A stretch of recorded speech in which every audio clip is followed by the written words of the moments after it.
the road to Kandahar, the tough task of rebuilding Afghanistan.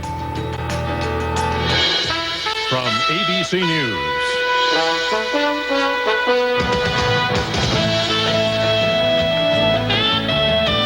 This is Nightline.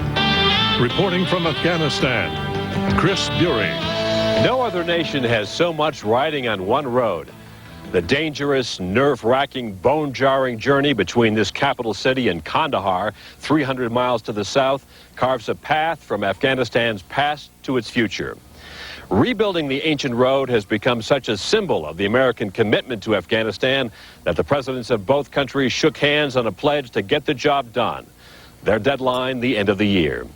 Fixing the road is merely the most visible sign of reconstruction in a nation torn apart by more than 20 years of war.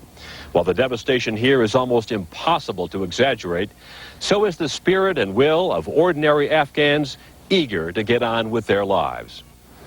Early one morning, our camera crew captured this telling image at a swimming pool built by the Soviets. It hasn't seen a drop of water in decades, but that wasn't going to stop this man from getting his morning exercise. Afghans know how to make the best of a bad situation. But for them, the reconstruction has been painfully slow. In a tacit admission of that, the Bush administration has decided to speed up its spending here and shake up its diplomatic team. Tonight, we'll travel from Kabul to Kandahar and explore Afghanistan's road to recovery along the way.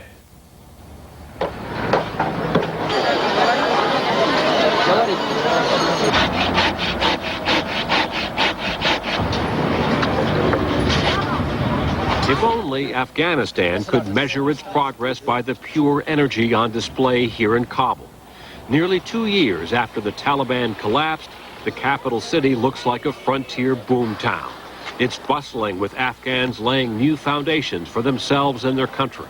The economy here is growing 30% a year, the government says, and window maker Khan Jan is seeing that in his own business. Compared to the last 2 years, we have doubled, even tripled our work here. One reason for Kabul's frantic building boom is that Afghanistan's capital, unlike so much of the country, is relatively secure, despite occasional terrorist attacks. That's it. There's any more questions on what we're going to do tonight? In its first mission outside Europe, NATO has taken control of an international peacekeeping force more than 5,000 strong that patrols the streets 24 hours a day. It reassures the community. It's probably the first time for a long time that the children have seen someone with a rifle and a friendly face who's willing to talk to them and to spend a bit of time with them.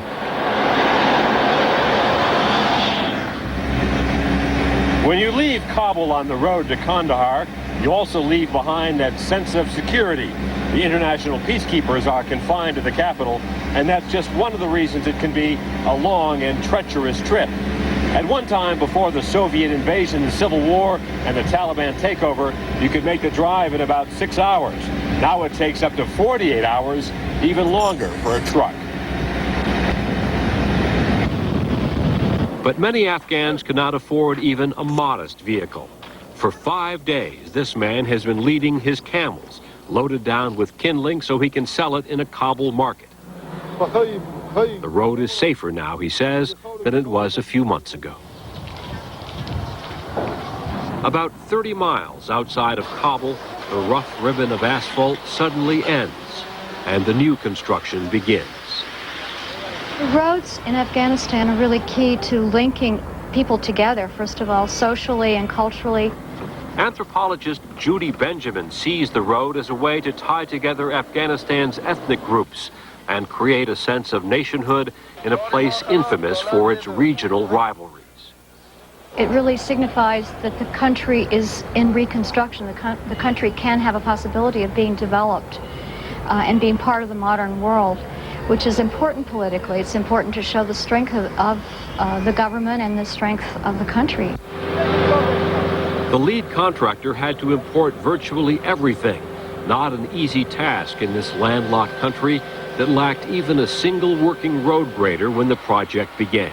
Consider this road as going all the way across Arizona, and the fact that all of the materials had to come from New York City. That'd probably be about the same thing, because it's just traveling a long distance with materials and equipment to try to get them to the site where we can build a road. The United States is picking up most of the cost, $250 million in climbing, an investment that Afghanistan's finance minister insists will eventually pay off. Afghanistan is one of those places where an investment today will save billions of investments tomorrow. What do you mean? What I mean by that is that this country is in a crossroad. On the one side lies the threat of instability, expansion of narcotics, mafia taking over. On the other side lies the promise of a democratic, tolerant Muslim country that would be at peace with the world. But Afghanistan is not yet at peace with itself. Without any police or army patrols to protect them, truckers and other travelers run a gauntlet of warlords, bandits, and Taliban terrorists. In many places along the road to Kandahar, the Taliban have carried out deadly attacks on those associated with the project, including the crews that so gingerly clear away landmines planted along the roadside. Their trained companions sniff for explosives. Still, Afghans are maimed every day. Children are the chief victims. This 12-year-old girl, recovering in an American military hospital, lost both her legs after stepping on a mine near her home. What is more criminal than to threaten a deminer or an international aid worker who's building wills? But as more asphalt is laid down and the travel times improve, Afghans are already reaping some benefits. The prices of many farm goods and fuel have started to come down. The new availability of such basic material as pipe means desperately needed new wells are now sprouting all over this drought-stricken country. The water is the only thing for life. The water for our fields and for our people drinking. That is what is necessary for living. And refugees who had fled during the wars are clearly voting with their feet. More than 2.5 million have returned to Afghanistan, including carpet merchant Salah Mohammed, who rode out the Taliban years in neighboring Pakistan. The people wanted a peace. A lot of people wanted to work. A lot of people want to study. A lot of people wanted to do something. Like the road to Kandahar, the basic institutions in this country are very much under construction. That part of the story when we come back.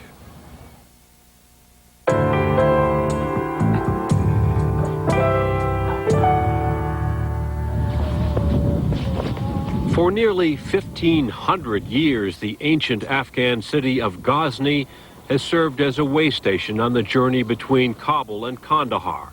Now that the fighting has faded and the road is being rebuilt, Ghazni is coming back to life.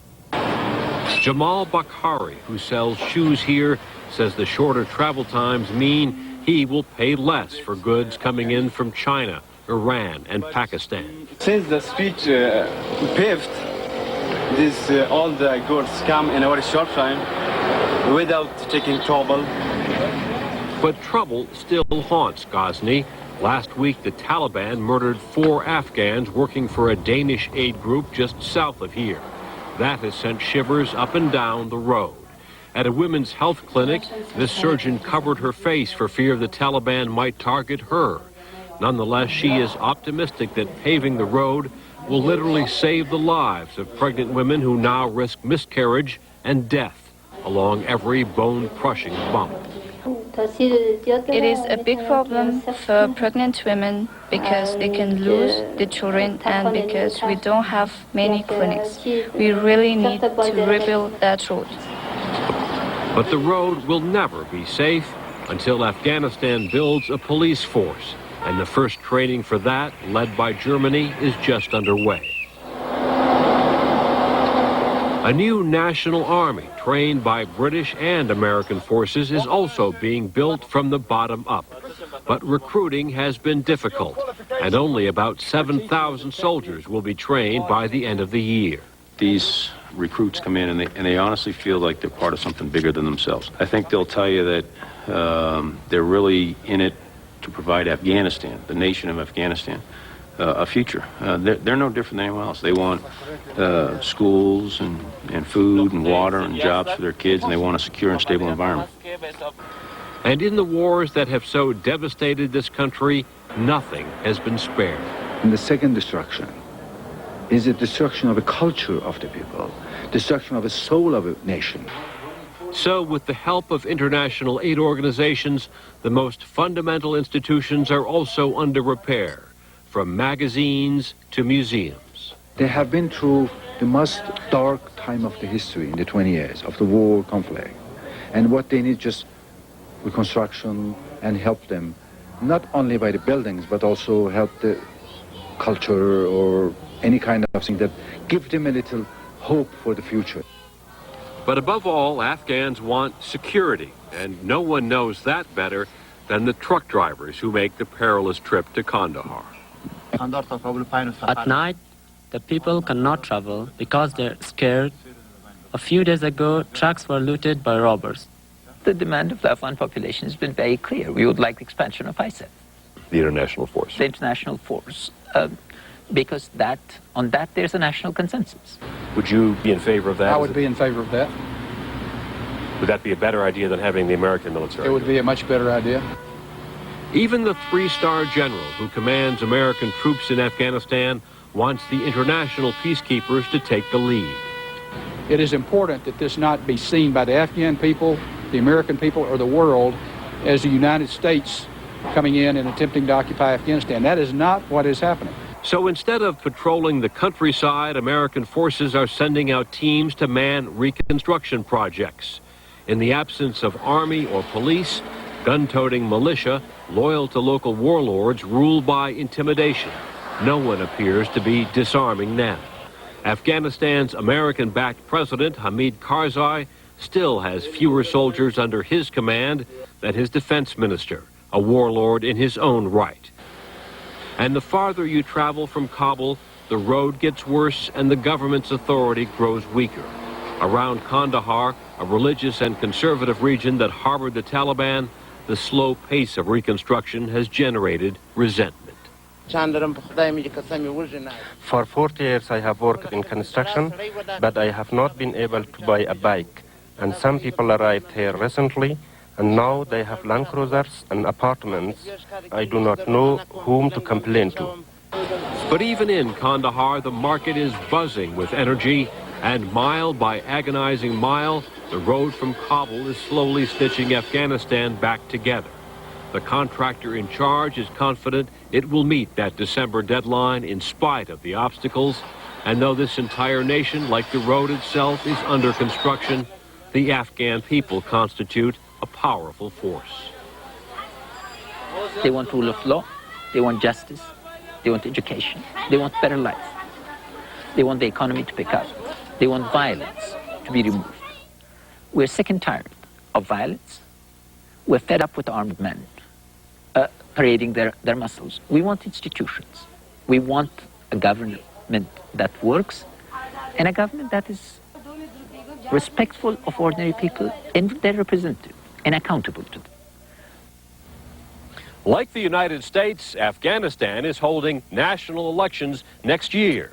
And since the presidents of both countries have promised real progress by then, the stakes for success or failure are high. When we come back, a conversation with the president of Afghanistan. Very good to see you. Welcome.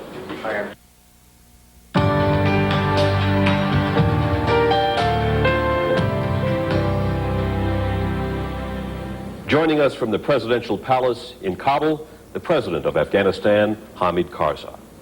Why nearly 2 years after the Taliban have been pushed away is Afghanistan still so dangerous? In Afghanistan today, we have terrorism, extremist forces trying to destabilize the achievements of the struggle against terrorism, the achievements of the present government, the achievements of the coalition forces in Afghanistan, the achievements of the world community in Afghanistan by trying to attack reconstruction of Afghanistan, peace in Afghanistan, institution building in Afghanistan. You have just given a speech to religious leaders in which you issued a kind of a warning. What were you trying to tell them? Certain clergy in Pakistan who are training terrorists, who are training extremist elements out of the madrasas there, who are using the name of a religious school to perpetrate atrocities in Afghanistan. Do you blame the Pakistani government for that? No, I don't. I was specifically speaking to those clergy who, in the name of clergy, in the name of Islam, are training terrorists and are training oppressors and saboteurs and destroyers and sending them over to Afghanistan and probably by extension to other parts of the world. Afghanistan has these armed militias which are loyal in some cases to local commanders and warlords. How can you tolerate that as president in the central government? I'm not tolerating that, nor are the Afghan people tolerating it. But nobody's taking the guns away. But it's a reality. And the process by which we are going to do this has begun. We needed first to have a training of the National Army, and then a Minister of Defense that would have the appearance of a National Minister of Defense, that the Afghan people all over the country would accept as their own. In the meantime, you still have these armed militias, including your own defense minister, who has more armed soldiers than the new Afghan army. That seems to be a delicate and uncomfortable situation at best. Well, the reforms are being done under the defense minister. He is cooperating with those reforms. He's helping those reforms. It was under this defense minister that we began to have the new structure of the Minister of Defense. So he is part of the government and part of the reform process. As you try to establish authority and reach out beyond Kabul, is it a difficulty for you that some people perceive you as an American puppet? No, it is not at all. The reason is that I went to the United States many, many years ago, pleading with the United States to come to Afghanistan and free this country from terrorism. And when September 11 happened, they recognized the danger as it reached them, and then they came, well, now we want to help. We said, welcome. When we were in the south of Afghanistan, we heard some complaints from the people there that they are disconnected from the government, that they're not seeing evidence of the institutions, they're not seeing the army, that your government isn't doing enough for them. It is partly right. The government, in terms of politics, is strong. The government is accepted as a legitimate government by the Afghan people. But in terms of an administration, providing services, and administrative capability, we are weak like hell. We need a lot of help and a lot of time to be able to reach every corner of Afghanistan, to be able to provide the services that the Afghan people want. And as a people, they have the right to demand it quickly. And we should hurry. That's where the international community must also come and help us with plenty of resources. Money. Indeed. And expertise. And advice. The Bush administration is accelerating the aid package a little bit more than $1 billion. Given everything else going on, Iraq, the deficit, so on, why should the American people be investing more money in Afghanistan now? For a very, very obvious reason. The security in Afghanistan is directly related to the security of the American people in America. The well-being of the Afghan people is directly related to the well-being of the American people in America. What happened in September 11, the disaster that struck America, where innocent lives were lost for terrorist activities, it began here in Afghanistan. So the Afghan people were as much a victim of terrorism as the American people were. And if the Afghan people are good and stable with a good government and a good life and an economy, the rest of the region, and by extension the United States, will be safe. It's the interest of both for security that should make them help Afghanistan. President Karzai, thank you very much for your time. You've been gracious. We appreciate it. And I'll be back in a moment with a closing thought.